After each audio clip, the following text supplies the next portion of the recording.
Sawyer Robertson is going to lead the Baylor Bears to a bowl game, and all will be right in Baylor Nation. At least that's what our guest says. And I'm inclined to believe him on Locked On Baylor.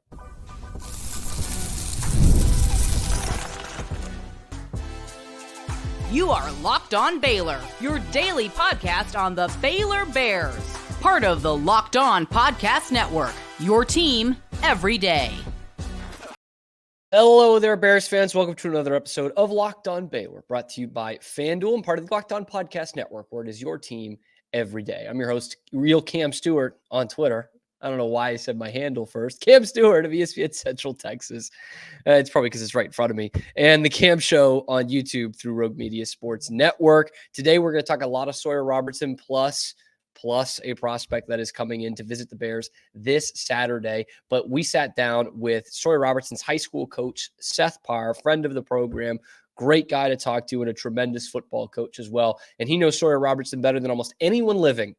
And he gives us a deep dive into why Sawyer is successful, why he will continue to be successful, and why, for some godforsaken reason, did Texas Tech not offer him, and why it must have felt good for Sawyer to have that win on Saturday. And it's one of his players that's coming to visit on this Saturday at homecoming. So I don't want to hold this up any longer. It's kind of a long one, but it is well worth it. I had so much fun talking to Seth Parr. An interesting return guest to Locked On Baylor, Seth Parr, head coach of the Anna Coyotes, 2023 4A Division I state champions here in the state of Texas. But more importantly for us, the high school coach of one Sawyer Robertson out at Lubbock, Coronado. Coach Parr, welcome to the show. Appreciate you coming on. You've been on with two different hosts here. So we appreciate you rolling with the different regimes. But before we get going into kind of what you saw from Sawyer in high school, I do want to ask what your reaction was to his homecoming to Lubbock on Saturday, and one of the best quarterback games that Baylor's had in a decade. 274 through the air, 5 touchdowns, no picks. What was your reaction watching it? I had two reactions. A lot of fist pumps. You know, I get more nervous with Sawyer's games than my own, and that's got to stop. I sit there and I hang on every snap, and it really ruins my Saturdays if they don't do well. But I got to prepare for on Sunday for my games. But I really between him and my brother, I got a quarterback at Louisiana Tech that I watch, and then I've watched Sawyer, and every snap's important. I was upset at the beginning. I found out that it was windy, so I was like, oh my goodness, Can you believe that? Windy in Lubbock. Yeah, who would have thought it? Usually it's not this time, but yeah, Sawyer's senior year, I think it rained every game, and it doesn't rain in Lubbock, Texas. So this guy's got some bad luck written all over him. I mean, we had snow our last game, wind, but I knew he knew how to throw it in the wind. I was just hoping people wouldn't freak out because it's windy, because in Lubbock, Texas, it's always windy. So we know how to throw in the wind. And then we got a little bit of slow start, when they started with the run game. And I think we had some drop balls at the beginning, because that stats would be even better if we didn't do it. But I really like those receivers that are coming back for the ball. And then they started that drive right before halftime. I was like, oh, this is vintage Sawyer. So once he gets in a rhythm, it's hard to get out of it. And then he'll get really confident. And when his confidence is up, he could be one of the best in the nation when he does that. Sometimes you just gotta, where I think he's probably improved the most is that he was always really good in games for us, and I knew once he got in the game, he's gonna be lights out. He convinced his parents in the 8th grade to let him come play football, but I think he was like the number 2 outfielder in the state, and I know Texas Tech offered him his freshman year out of when I was at Coronado, and I was hoping he wasn't going to quit football because of that. And his dad didn't let that happen, thank God. And, he would have had all that success. He never really had the confidence that he had in baseball. And if you ever watch him compete, he's on it. So, but to answer your question, I'm nervous as heck. A lot of fist pumps, a lot of that throw in the end zone. It reminded me of 95 goal line, and 95 goal line, we go through corner, cross, and then post and back, and he hit that third, fourth read in the back of the end zone. Is it Cameron? Yep, Josh Cameron. I really love that kid. I mean, that kid is a competitor now, and I don't know who missed on him walking on. They need to reevaluate that. But he's somebody that I think goes and gets it. And I think, judging by his demeanor, good character kid, it seems like. But you see Sawyer jumping up and giving high fives. It's good to see. I think they're all just meshing really well. But that throw, I was pumped up, and I made some good phone calls. I wouldn't talk to anybody. Yeah. Everybody was texting me from Lubbock, and I turned my phone off. I didn't want to ruin the vibe. Or my wife just left the room because she knows not to mess with me when I'm really focused on something. And then she came in. She was really happy. But no, a bunch of fist pumps, and then I saw him counting them. And he did. He counted them out. He did the 4. He did the 5. And then, but I'm selfish. I wanted 6 and 7. I wanted to get 300, and I wanted to score again. And so I'm glad I'm not on the staff, because that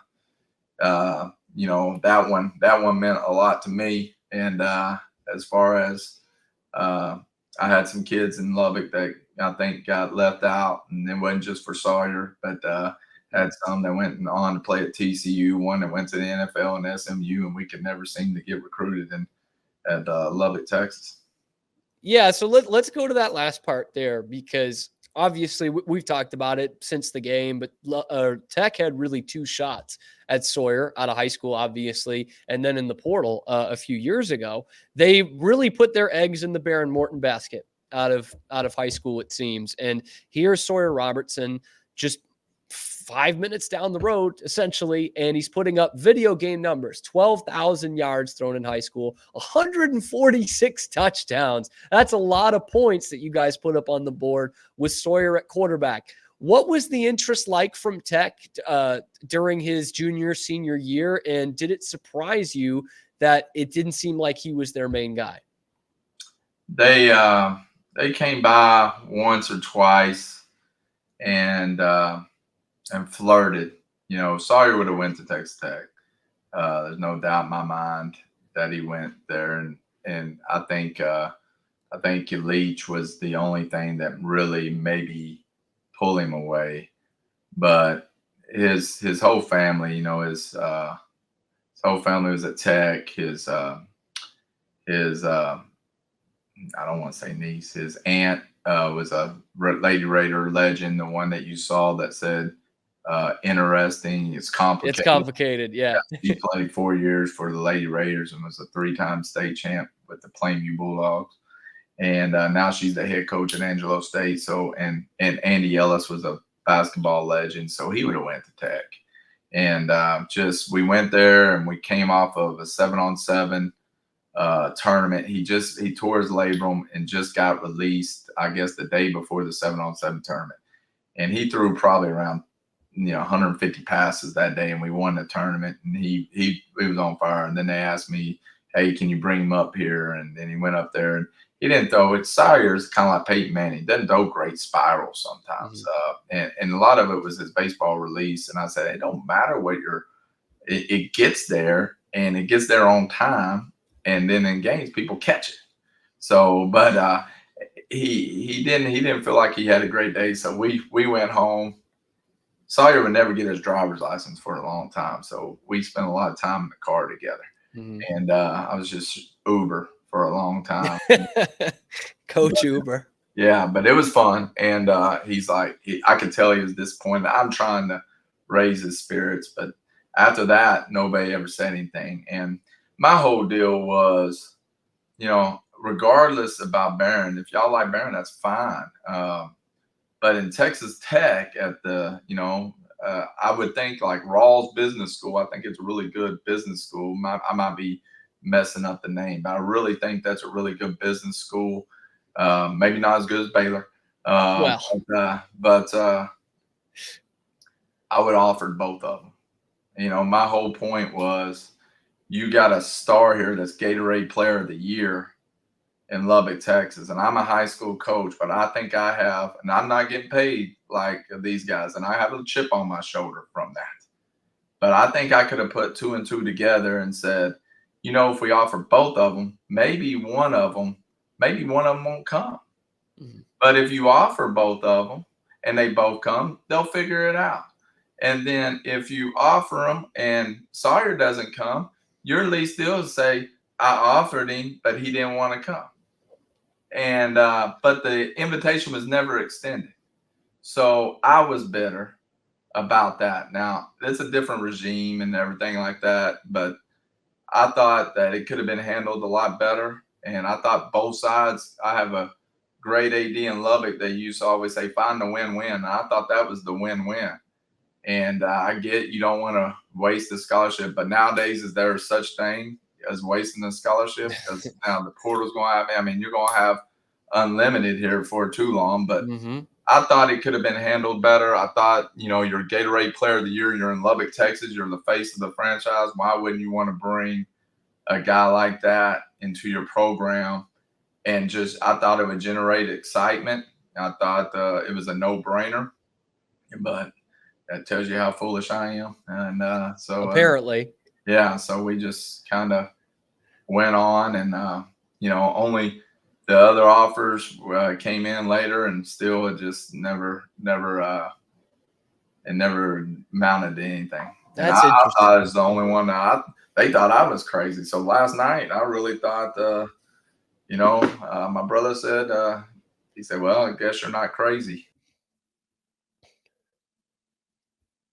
Today's episode of Locked On Baylor is brought to you by our friends at LinkedIn, because when you're hiring for your small business, you want to find quality professionals that are right for the role. That's why you got to do LinkedIn Jobs, okay? They have the tools to find the right professionals for your team faster and for free. It's not like any other job board, okay? They help you hire pros that you can't find anywhere else, even those who aren't even actively searching for a job, but might be perfect for your role. In a given month, over 70% of LinkedIn users don't visit other leading job sites. So if you're not looking on LinkedIn, you're not looking in the right place, because on LinkedIn, 86% of small businesses get a qualified candidate within 24 hours. You can hire professionals like a professional. They know that you're wearing all kinds of hats for your small business, and you might not have the time or resources to hire 2.5 million small businesses. Use LinkedIn for hiring. So post your job for free at linkedin.com/lockedoncollege. That's linkedin.com/lockedoncollege to post your job for free. Terms and conditions do apply.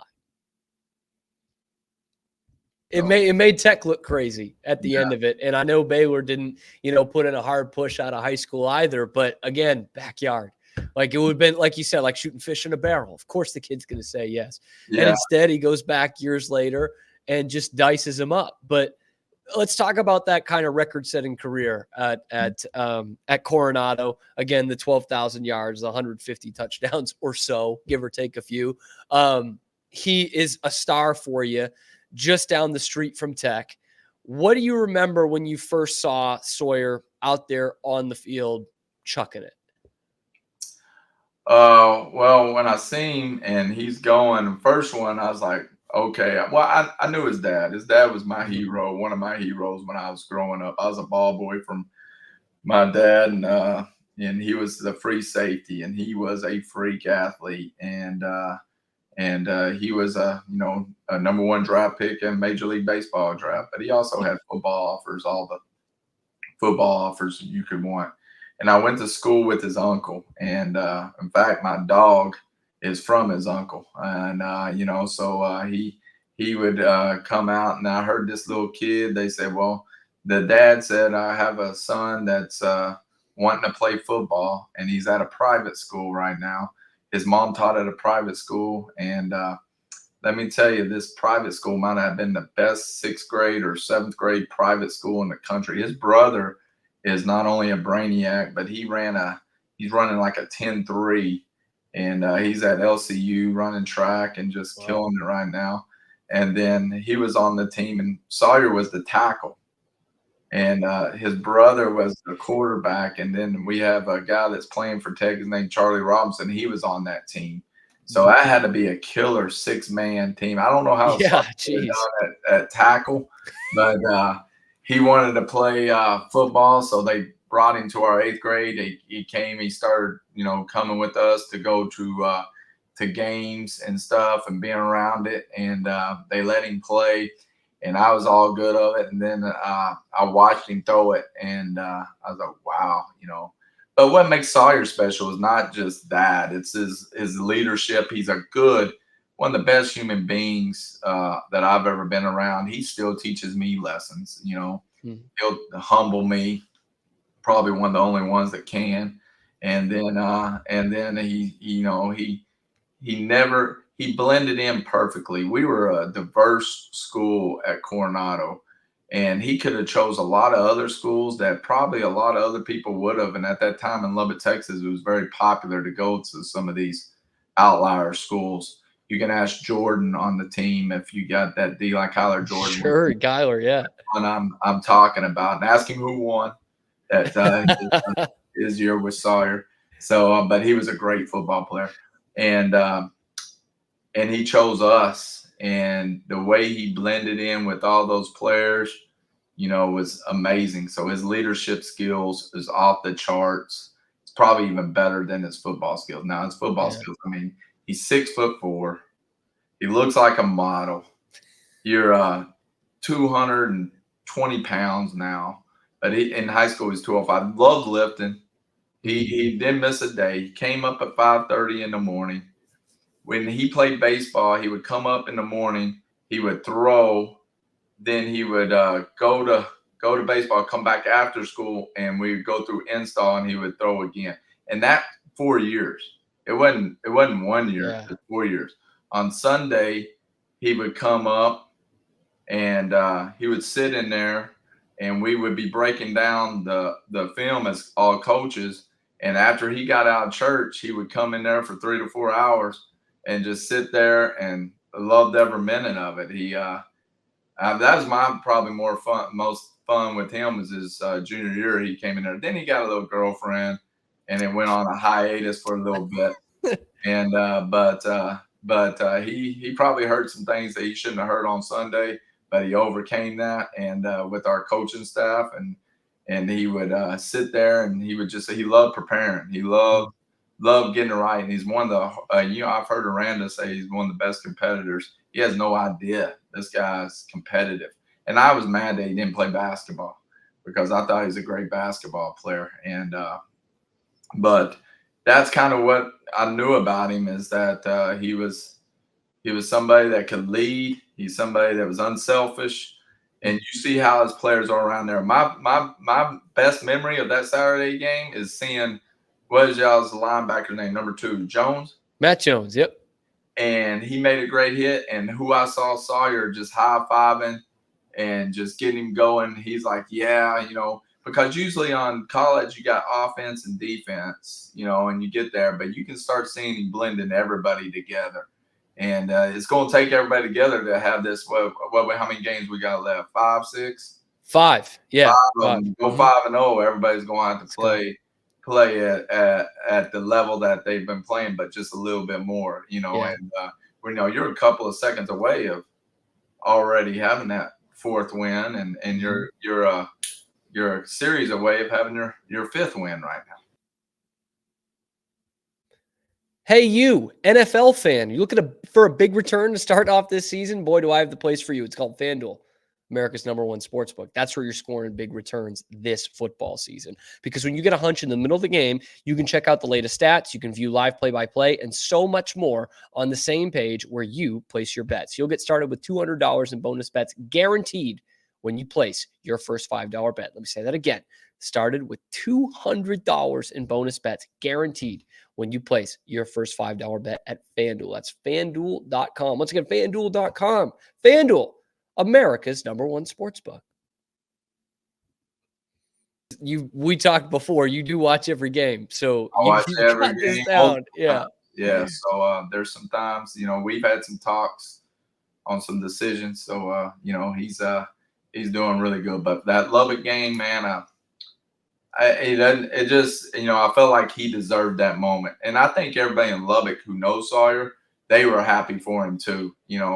Lubbock people are tough. I mean, we had to deal with the weather. You had to deal with boredom. You have to deal with snow, sleet. All right. And then you always have people thinking that they're better than you. So you got to prove yourself over and over again. There's no how many times I had to come and play, and we beat Metroplex teams all the time.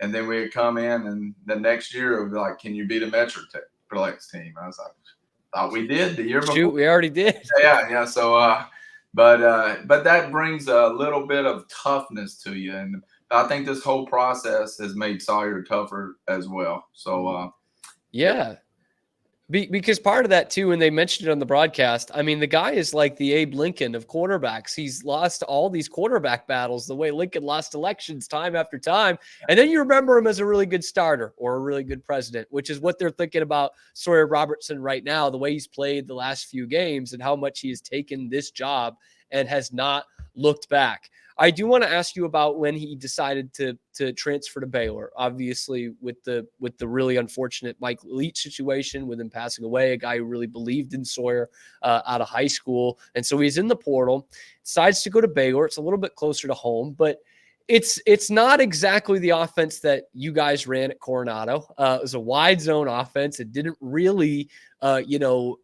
adhere to the kind of skill set that Sawyer Robertson has and is showing now as the starter. So let me get your thoughts on that, on him just going to Baylor in the first place with the offense they had in there. Well, Sawyer was he was coming into his own and starting. We talked a lot, but he was starting to come.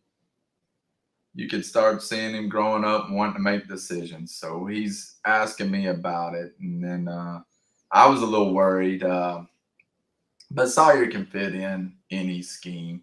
You don't think a 6'4" guy can go out there and reach for the stretch and tuck it in and play action pass. I mean, just because you flip a formation, I don't think the guy ever made below a 95 on his report card. And I mean, he can flip, he can motion, he can do all that. I didn't think it was that big of an issue. My concern was, what are you getting yourself into?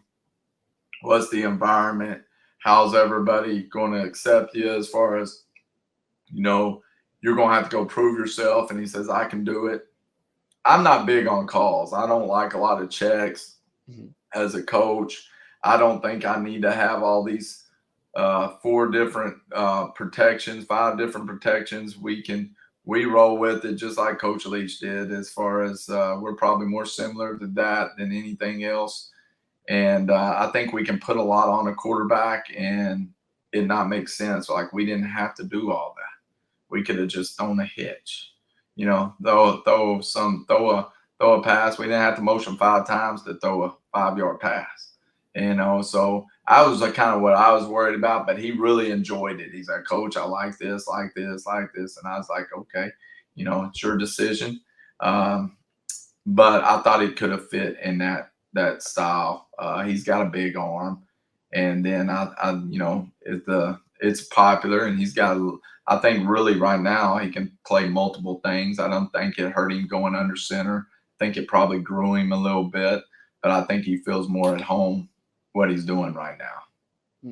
And it certainly does seem like it's more adhering to his skill set of looking down the field and really picking apart the soft spots in his own defense. It's been really awesome to watch the last few weeks. Before I get you out of here, Coach, I do want to ask, obviously you guys talk a lot, and Sawyer had talked about in the post-game press conference, he had said, yep, I've already heard from Coach Parr. I'm sure there'll be a phone call coming. But what did you text to him after that game, and what is your message for him, looking forward to the rest of this season and fighting and clawing for bowl eligibility? Oh, they're going to get bowl eligibility. They're going to win. You heard it here first. You heard it here first. That's a guarantee. Bad things happen in Utah, but you got to believe that you're going to win every game. And when you got him, I think you can. But I really called him before that first week and remind him. I said, "Listen, Sawyer, this isn't you versus Texas Tech. You got a whole team, and don't put that pressure on yourself to think that you got to do something that's outrageous. Just play within the game, play clean." And then he says, "Oh yeah, thank you, Coach Parr," which, I know he was kind of brushing me off. So then I texted him. Really, I texted him before the game. He was referring to a text I sent him before it happened. But I said, "Hey, I've been talking a lot of trash. You need to back me up." So I kind of went reverse on him. And he goes, "What'd you say?" Because he knows I'll say something. I told him that if they wanted the best quarterback in the nation, all they had to do was drive 2 miles, 2 miles from the Tech campus. And then and it kind of ended at that. So and then I think he got a little subtle shot in there. If you go back and look at it, he goes, "I was 2 miles up the road." I was thinking, but that's how I really feel. I think you guys got one of the best quarterbacks in the nation. Just go back and look at it and just let everybody, really evaluate it. And he's delivering the ball. And, I just see the team growing. And I think they had some tough losses at the beginning that are just, they could have folded the tent, but they haven't. And it's going to be interesting. It's going to be interesting. We win this one, it's going to be lights out, and there's going to be some happy Bears. For sure. And speaking of this one, I lied. I do have one more question for you. Speaking of this one, homecoming weekend against Oklahoma State, it was just announced right before we got on here that one of your players, Payton Miller, is actually going to be at that game visiting a 4-star offensive lineman and a Coyotes. And of course, that's been a big topic the last year or two, offensive line for Baylor. So what can you tell us about young Payton Miller? He's an NFL player, and he is somebody that y'all better roll out the carpet and say how good he is, but he doesn't need to hear all that because he gets told how bad he is sometimes. But he is a great character kid. His parents are awesome. They got his mom's a Baylor Bear. They're great people. His brother was a state MVP in football, but this guy's different. I mean, his brother was different, but this guy's 6'3", 6'4", different. And he broke his wrist the other day, still playing. And they said those growth plates are still wide open. So he's like 6'4", I think, 6'4", 6'5" right now, and over 300. And he can move, play basketball his 8th grade year. He's one of the smartest ones in his class. He's been I never asked to get to AP classes. That's somebody I tried to get down. I was like, I'm good with all this homework. I get that. I want to play football. And he's like, "Man, I need to go up because I'm tired of all these distractions in my class." I said, "Well, get after it. Just make sure you're taking care of business." But no, there ain't too many like him. And if y'all get him, it's a good get. I mean, ooh. I want him to sign up here for 3 more years after he graduates, but they won't let me take him. Sounds like more pancakes than a roadside diner, Coach. He's just real smart. Vertical. I mean, we still old school vertical set. Mason doesn't do that anymore, but I still believe in it. And he picks up a lot of things. He knows his protections. He knows the offense like what Sawyer would when he came in, and he can really protect, but he's a great run blocker as well. So and probably one of the best down blockers we've ever had. But there's a lot of interest, yes. But he does have interest in Baylor. I know that. So he's a good one. Big time. And if it's anything like what you said about Sawyer Robertson before he showed it to everyone, then we're all going to be in for a treat. So I don't lie about players. I always tell my guys, I don't tell them something because then they're not going to believe me about this one. So when I'm telling y'all that he's the best, probably one of the best players in the nation, that's what I mean. And I think y'all have 2 of them, and enjoy it. And then let's let's get some wins and see where this goes. Yes, sir. Coach Parr does not lie, and he did tell me, viewers of the show, that he watches every day. So why don't you join him too? Coach Parr, I mean, I would love to have you on every week and just go over your text with Sawyer. I don't know how much he'd like that, but we're going to have you on again sometime. This was so great. Well, let's do it after the bowl game. Let's do it. Let's do it because you've already called it. We have heard it here first. I was on the fence, but now Seth Par says bowl game, and winning a bowl game is, I think, what he implied as well. But Coach Par, thank you so much. Definitely appreciate your insight on Sawyer, and from what we've seen on the field and from what you've laid out here, this is going to be a lot of fun the rest of this year and hopefully next year for him as the starting quarterback for the Bears. Y'all have a great day. Stick 'em.